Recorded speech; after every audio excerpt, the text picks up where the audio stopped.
some names just stick around. Babe Ruth is one of those names. Even if you don't know baseball, you know the Babe. He wasn't just a guy who could hit a ball far, he was a force of nature. Ruth's personality was as big as his swing, and he changed the game forever. He made the home run the most exciting play in sports. People came from everywhere just to see if he'd do it again. But his story isn't just about home runs, it's about a tough kid from Baltimore who found his way. He lived life at full throttle, on and off the field. During hard times like the Great Depression, he gave people hope. His story is a classic American tale of rags to riches. So let's dig into the life of George Herman Babe Ruth. From a troubled childhood to becoming the most famous athlete on the planet. This isn't just a baseball story, it's about how one person can leave a mark that never fades. It's about legacy, and how a game can become so much more. Let's get started. The legend begins in Baltimore.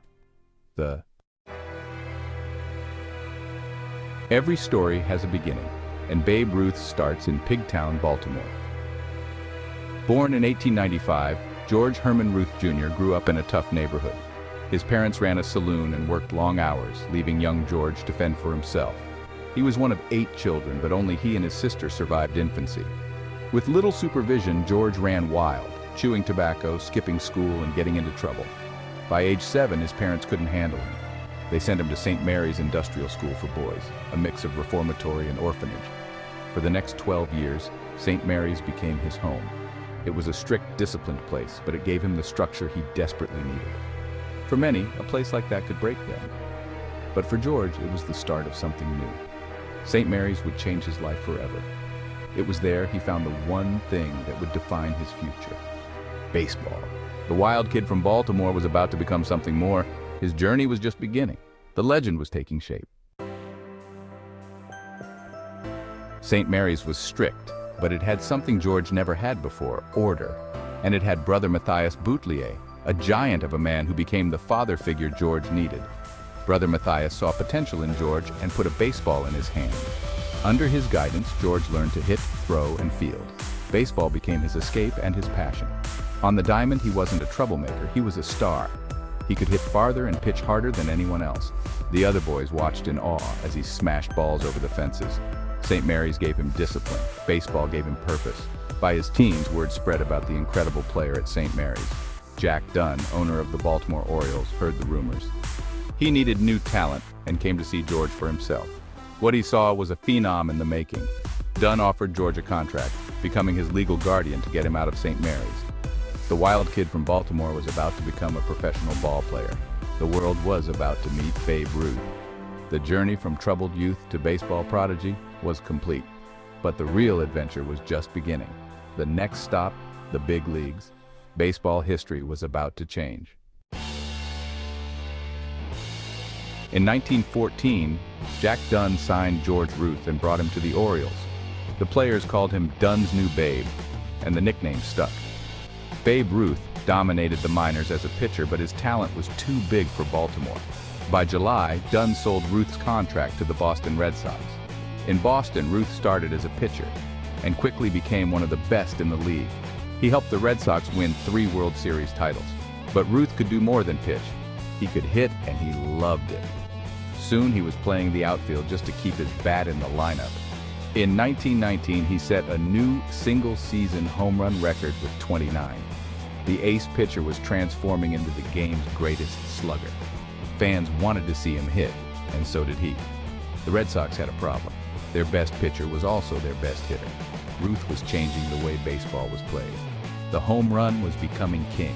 The legend of Babe Ruth was growing, but Boston wouldn't keep him for long. A deal was coming that would change everything.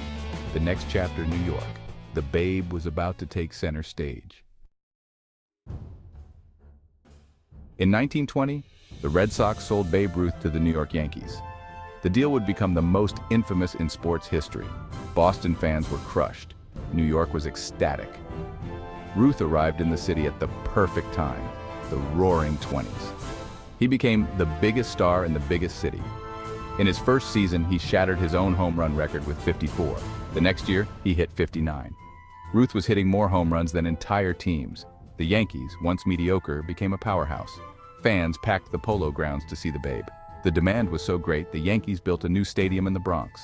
Yankee Stadium opened in 1923, a palace for their king.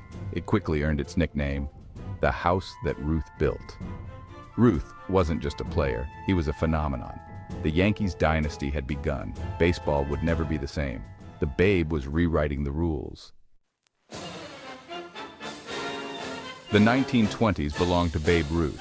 He was the king of New York, and Yankee Stadium was his castle. On opening day, he hit the first home run in the new ballpark.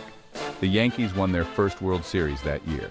With teammates like Lou Gehrig, they became Murderers Row, the most feared lineup in history. In 1927, Ruth chased an impossible number 60 home runs in a season. He did it, setting a record that stood for decades. But it wasn't just the numbers, it was the way he played. Ruth swung for the fences every time, making the home run a spectacle. He transformed baseball into a power-driven show. Fans came not just to see the Yankees win, but to see the Babe hit one out. This was the golden age for Ruth and the Yankees. They won championship after championship. Ruth was the highest-paid player in the game. When asked about earning more than the president, he quipped, "I had a better year." Classic Babe, confident, funny, and true. He was on top of the world. The legend was unstoppable. Babe Ruth was more than a ball player. He was a celebrity. His face was everywhere, but what set him apart was his bond with fans, especially kids. He spent hours signing autographs and visiting children in hospitals. Ruth's generosity was legendary. He lived big, ate big, spent big, and played big. He wasn't perfect, but that made him relatable. People loved him for his flaws as much as his feats. He was the guy everyone wanted to meet. During the Great Depression, Ruth gave people hope. Baseball was an escape, and the Babe was its hero. He played with joy and heart, making the game fun for everyone. Stories like promising a home run for a sick boy and delivering on it made him a national treasure. He was a symbol of hope in tough times. Ruth wasn't just hitting home runs for the Yankees. He was hitting them for everyone who needed a lift. His connection with the public was unmatched. He was the people's champion. The legend grew beyond the field, and America loved him for it. One of Ruth's most famous moments came in the 1932 World Series. Facing hecklers in Chicago, he pointed to center field, then hit a home run right where he'd pointed. The called shot became legend, whether true or not. But by the mid-1930s, years of hard living caught up to him. His body slowed, and the Yankees let him go after 1934. He played one final season with the Boston Braves in 1935. In his last great game, he hit 3 home runs, one clearing the roof at Forbes Field. Soon after, he retired with 714 home runs, a record that stood for nearly 40 years. In 1936, he was among the first inducted into the Baseball Hall of Fame. After baseball, Ruth lived a quieter life, but he missed the game. His health declined in the 1940s. In 1947, a frail Ruth spoke to fans at Yankee Stadium on Babe Ruth Day. A year later, he passed away at 53. The nation mourned. The king was gone. But his legend was just beginning. The Babe story would echo for generations. Why does Babe Ruth's name still echo today? The numbers are staggering. 714 home runs, a .342 average, 7 World Series titles. But his legacy is bigger than stats. He changed how baseball is played, making the home run the centerpiece. Every power hitter since walks in his shadow. Ruth was the first true sports superstar, a national icon in the age of mass media. He set the template for the modern celebrity athlete. His fame was global. He was the face of baseball. But it's his story that endures, a poor, troubled kid who conquered the world. It's the American dream, redemption, resilience, and joy. Ruth was a flawed hero, loved for his authenticity. His spirit, big swing, big smile, love for the game, made baseball fun. He reminds us that sports are supposed to be joyful. There will never be another like him. The Sultan of Swat, the great Bambino, the Babe. His name still echoes in every ballpark. One man changed the game forever. That's a story worth telling, and a legend worth remembering. Thanks for watching.